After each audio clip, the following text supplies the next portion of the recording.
Flipping Death. This is the newest game from the developers of Stick It to the Man. He had the same kind of art style and control to it. I played that one on my PS4 and I thought it was okay. Now, just like that title, this is an adventure game. It's more of like a different version of a point-and-click adventure game, if that helps you understand the gameplay in it. This might look like a platformer, but it really isn't. It has some platforming gameplay, but for the most part, it's very forgiving and lets you warp around the map. There were times where you need to make tricky jumps in order to collect items or avoid enemies. Those were always the worst parts of this whole thing. This isn't made to be a platformer, and it shows. Thankfully, these parts are not common, and they didn't take too long. Now, the story is about a girl named Penny. She dies by falling down a hole, and she wakes up in the afterlife. After a misunderstanding with Death himself, she becomes the new temporary Death, so the real one can take a vacation. She learns that she can possess people in the real world to help out the spirits in the afterlife. You're going to be flipping between these two worlds often. The afterlife is very surreal, but even the real world is odd to look at, with roads that twist and turn, with no supports in them. And it just kind of looks like one lawsuit away from closing.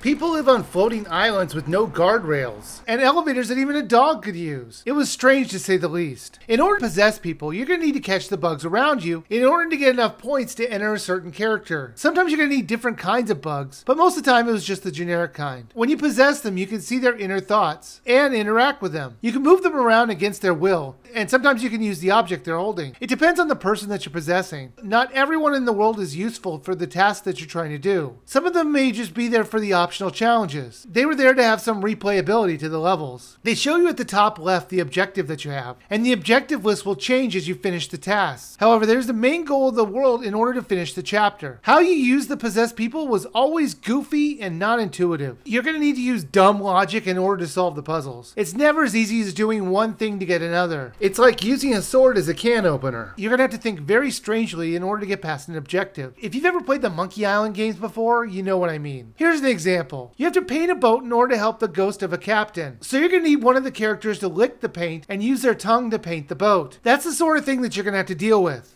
There are some hints to help you throughout the chapters, but they were just pictures of what to do. It doesn't always tell you how to do it, just what you're going to need to do next. So if you ever get stuck, just check the next hint. You don't have to go in the order that they say, but everything will line up fairly quickly though. The chapters are not too long. They take about an hour for each one, with it taking 6 to 7 hours to finish the whole game without doing all the challenges. The characters that you interact with were very interesting and quite amusing at times. This is not a somber game as you might expect when you're talking about murder or death. It has a sense of humor throughout it. The weakest part of this whole thing is the platforming. It was very loose and annoying to control. You can use your sight to warp around, and it was very clunky to do. You basically throw it, and then wherever you throw it, you can zap to it. But since this is an adventure game first, there really isn't any penalty for missing a jump or falling. So you can just warp back or retry a jump fairly easily. It was just too bad the platforming sections were just kind of the most boring thing in the game to play. Flipping Death was good. I enjoyed my time with it. It was confusing at times and the platforming kind of sucked. It helps that there is a hint system so you can always keep yourself on track. The characters were great and funny to interact with. And overall, it's a fun game to play. I liked the real and the Death World flipping mechanic, even if it is a little bit clunky to do it at times. They're asking almost $20 for this, and I think you should wait for this to go on sale. It's about a 6-hour game, and there is some replayability in the form of challenges, but this really only adds up to a couple more hours of play. So I would buy this on sale.